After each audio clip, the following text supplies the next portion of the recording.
Buenas. Na clínica junguiana, a gente fala a respeito da psicopatologia e de todas as questões sociais, sociodemográficas e externas envolvidas na temática do suicídio. Mas, na psicologia de Jung, a gente dá uma atenção ainda maior para o universo interno da pessoa, do sujeito que está com a ideação suicida. Porque dentro disso existe alguma coisa que o self, que o inconsciente quer da pessoa. Lembrando, a psicologia de Carl Jung ela é toda construída a partir de opostos complementares, porque ele descobriu que era assim que funcionava o psiquismo da humanidade. Então, ao mesmo tempo que nós falamos da morte, vamos falar de vida. O James Hillman, que é um outro psicólogo que se orienta pela psicologia de Carl Jung, e um psicólogo do qual algumas pessoas gostam, outras não, enfim, ele fala que o suicídio não deve ser visto apenas como uma tentativa de sair da vida, mas sim como uma tentativa de entrar na alma. Não é só uma saída da vida, é uma entrada na alma. Ele fala no livro O Suicídio e a Alma que a preocupação de um analista é manter sua conexão com o interior do paciente e não perder a sua metáfora básica, que é chamada de metáfora da alma. Então, tudo aquilo que a gente aprende na psicologia, na faculdade, o acolhimento, o rapport, o respeito, a escuta, a empatia, é fundamental.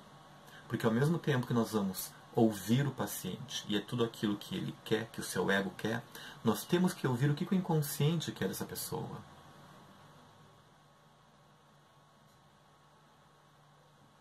Nesse sentido, nós temos uma escuta paralela com o inconsciente do sujeito que está na nossa frente. Nesse sentido, o psicólogo que orienta seu trabalho pela teoria de Carl Jung, ele vai buscar olhar para o paciente do lado de dentro, buscando o significado desta singularidade única para aquela pessoa, as questões simbólicas que são envolvidas. Dentro da psicologia de Jung, diversos arquétipos existem, incluindo o arquétipo da morte. Por que o arquétipo da morte está tentando inundar o ego, a consciência, neste momento desta vida deste paciente? Lembrando que um dos grandes legados que Jung nos deixa é saber perguntar por que este evento está ocorrendo agora na vida dessa pessoa. O que o inconsciente quer?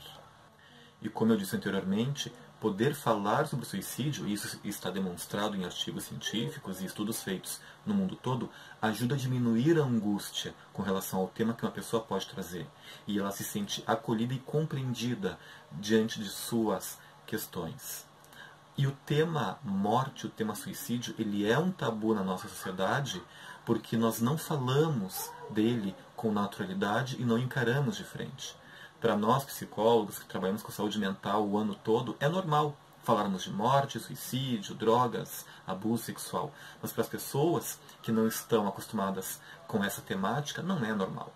E cabe a nós respeitá-las e saber dialogar com elas conforme elas possam ir entendendo isso. Em um sentido mais profundo da psicologia junguiana, existe uma fantasia mítica em torno da questão do suicídio. Existe uma fantasia do paciente com relação à questão da morte. Nem tudo o que ele pensa que pode ser um suicídio é o que de fato pode ser enquanto ele está vivo, pensando a respeito e tentando o suicídio. Por isso que é importante falar a respeito, por isso que é importante que o psicólogo identifique esse arquétipo e entenda qual a sua origem e entenda, acima de tudo, o que o inconsciente quer matar no ego daquele sujeito.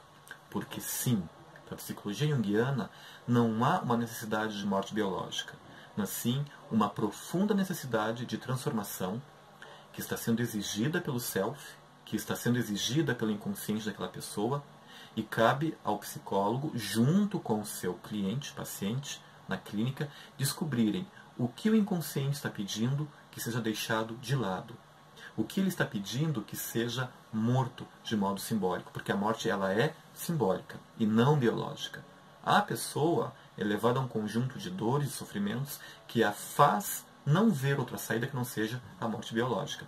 E o nosso objetivo é auxiliar a pessoa para que ela possa entender a simbologia por trás disso e efetuar uma morte simbólica de algo que talvez esteja atrapalhando ela de tornar-se um ser completo. Nesse sentido, a morte ela representa um renascimento. Como eu disse antes, a psicologia junguiana ela é composta por opostos complementares. Então, para nós falarmos de morte, precisamos entender a vida.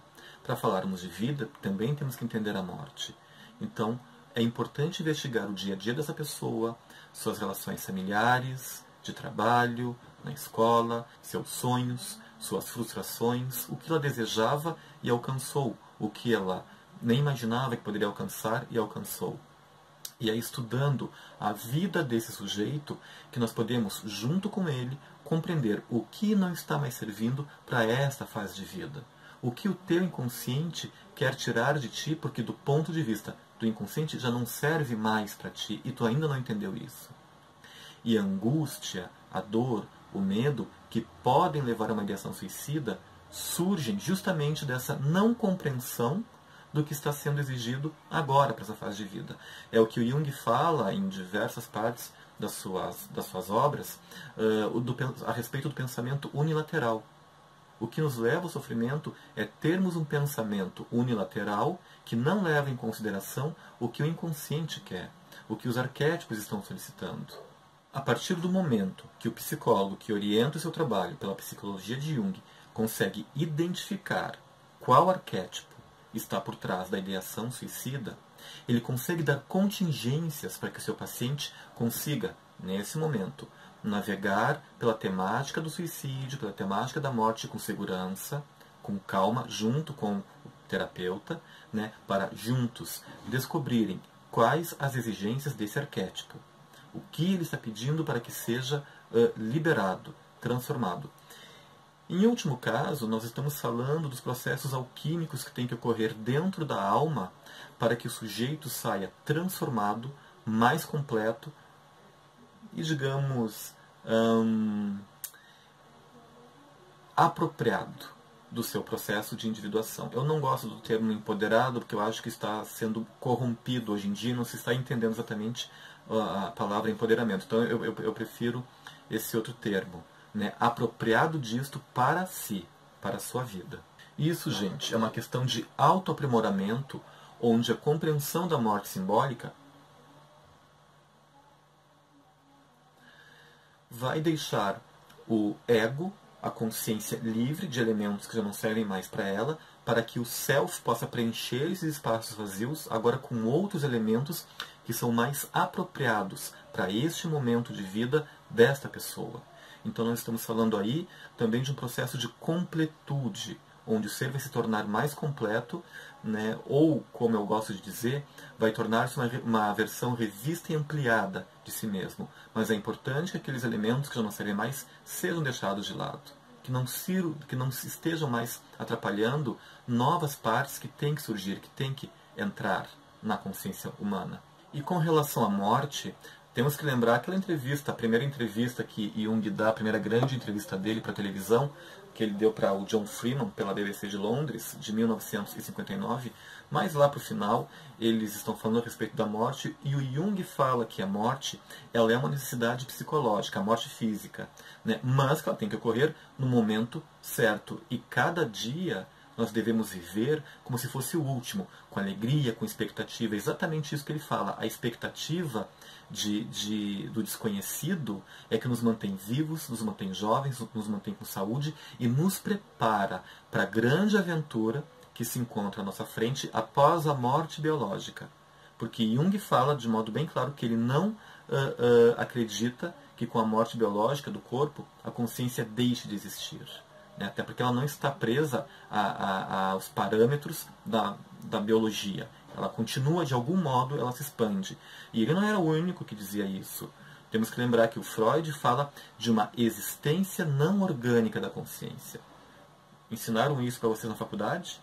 Está lá. No livro Psicoterapia, que é um dos que eu estou usando para esse vídeo, o Jung fala nos parágrafos 126, 127, 128 e adiante que quando um complexo de suicídio começa a atuar na mente humana de modo inconsciente, a pessoa pode começar a cometer pequenos equívocos, como atravessar uma avenida esquecendo de olhar para os lados, para ver se está vindo algum automóvel, ou ela pega um remédio errado daquele que ela deveria tomar, causando mais prejuízos e desordens do que organização no seu corpo físico. E falar sobre isso durante a psicoterapia pode ajudar o paciente a dar-se conta desse complexo, o que imediatamente o fará ter um cuidado maior, prezando mais pela sua vida. Aí, de novo, que os artigos científicos falam hoje, e Jung já falava em 1957, que é o ano que ele lança o Psicoterapia, que falar sobre o tema do suicídio com seu paciente, abordar essa temática com ele, diminui as angústias, esclarece ele do que pode estar acontecendo e ele se dá conta, tem uma tomada de consciência, como eu digo, e começa, a se cuidar um pouco mais. Tá? Até porque, na prática clínica junguiana, quando nós identificamos, que antes eu falei sobre os arquétipos, agora eu vou falar dos complexos. Eu não vou agora dar o conceito de complexo aqui, senão ficaria muito longo o vídeo. Mas enfim, quando um complexo começa a atuar na mente humana, e o psicólogo que orienta o seu trabalho pela psicoterapia, pela psicologia de Jung, esse psicólogo tem a obrigação de remover a atuação desse complexo sobre o ego daquele sujeito. Porque o complexo, ele te impede de ver o outro e de ver a realidade como ela é. Tu vai vendo como tu acha que ela é. Na verdade, nem tem como tu achar, porque tu não está vendo nada. Tu está vendo literalmente um holograma que o complexo está criando na tua frente. E, por isso, que o psicólogo que orienta a sua prática terapêutica pelos pressupostos de Carl Jung, ele tem que estar empoderado das técnicas e de uma escuta muito aguda para saber se aquilo que o seu paciente está trazendo é um complexo ou não. Se for um complexo, imediatamente temos que, naquela sessão e nas sessões seguintes, com aquele paciente, remover através das técnicas que a psicologia junguiana nos dá, que a psicologia nos dá, a atuação daquele complexo. Senão, a pessoa corre o risco de passar o tempo todo na vida olhando projeções das pessoas e das situações, nunca enxergando as situações como são de fato, ou as pessoas como elas são de fato. Então isso é importante, especialmente com relação à temática do suicídio. A pessoa quer se matar porque ela não está enxergando nenhuma outra saída, porque realmente não existe, ou ela quer se matar porque ela está sendo influenciada ou por um complexo ou por um arquétipo que não está deixando ela ver as outras opções para a solução do problema. Isso é algo que tem que ser questionado pelo terapeuta, pelo seu paciente, e é assim, com investigação, com respeito, com embasamento científico e técnico, que a gente vai descortinando tudo aquilo que está atrapalhando o paciente e tudo aquilo que pode estar levando ele a um pensamento de uma morte que de repente não é uma morte física, e para nós não é. É uma morte simbólica de algo que não serve mais para a sua vida, para a sua consciência. A temática do suicídio é muito ampla, tem vários elementos e fatores. Eu poderia fazer um vídeo de 3 horas aqui falando só sobre isso sem citar Jung. Eu recomendo para vocês a leitura do livro Suicídio e Alma, do James Hillman, além do livro Psicoterapia, do Carl Jung, o livro Suicídio, do Durkheim, e também o Suicídio sob Prevenção, do Dr. José Manuel Bertolotti.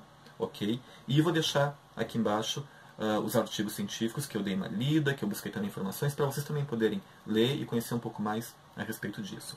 Havendo dúvidas, deixa aqui embaixo nos comentários que eu respondo assim for possível.